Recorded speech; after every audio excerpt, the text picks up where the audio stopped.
Hi, I'm Michael, And I'm Emily. and we're here to talk about some of the questions our service manager hears quite often. How often should you be calibrating your equipment?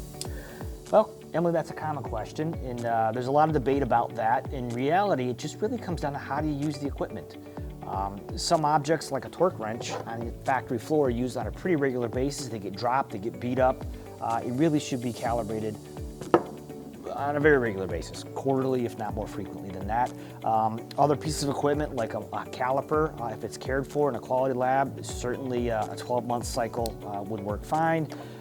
Thread gauges, if you use a thread gauge on a regular basis, it's going to be a lot of wear and tear. They're not going to last as long. If you've got a thread gauge in the wax and you only pull it out once a year to check one thing, it really doesn't make sense to have to recalibrate that every year just because somebody said 12 months. So really it's wear and tear dependent on that, the environment, frequency of use, and how susceptible that measuring instrument is to change over time or through use. What are best practices to ensure my machine stays in good condition? So best practices, there's a few best practices, Emily.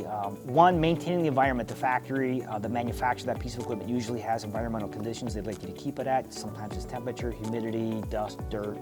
Those are important. Also care of use, right? So how are you using it? Are you rough with it? Are you just how you handle it, how you take care of the equipment is really the most important thing. Keeping it clean. Oftentimes, equipment like optical comparators, video machines, CMMs, they need regular cleaning. Weight scales, balance scales, those objects also need some cleaning to keep up with use. What standards have to be met to pass an audit? Standards that have to be met for calibration can vary, but generally speaking, when you have a gauge to be calibrated, whether you do it in-house or outside, the artifacts used to calibrate it need to be traceable to the National Bureau of Standards, and the organization that does the calibration work needs to be accredited some way. You should be working with an organization to do your calibration work that is 17025 accredited. If a machine is moved, does it need to be calibrated afterwards? Generally speaking, yes. Obviously, if I pick up the set of calipers, walk across the room, I move them, they don't need to be recalibrated. But if it's a larger piece of equipment, like a coordinate measuring machine or an optical comparator, a force tester or a hardness tester, systems like that really should be recalibrated after you move them. Is there a proper way to move a machine? Yes. Hire a professional. Greg always tells our customers, hire a professional, and we'll even admit sometimes that professional is not us. If it's not something we normally work with, we'll usually pass on the opportunity to help you with that move.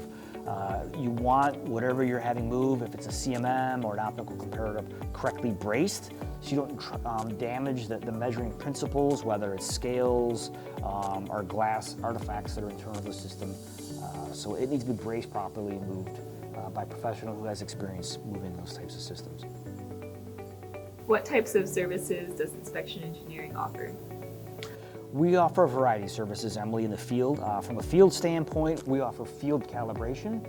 We offer preventative maintenance services. We offer as found, as left calibration services for people. We can help folks with pack and move. We also offer training and support services for people who want to learn how to use the equipment correctly. And we even offer turnkey programming. So if somebody has a measuring machine, maybe they don't have the time or the skill set in-house to do their own programming on an automated piece of equipment, we have apps engineers and instructors that can help you out. Next time you've got a question or need some help, give us a call or an email. Thanks for watching.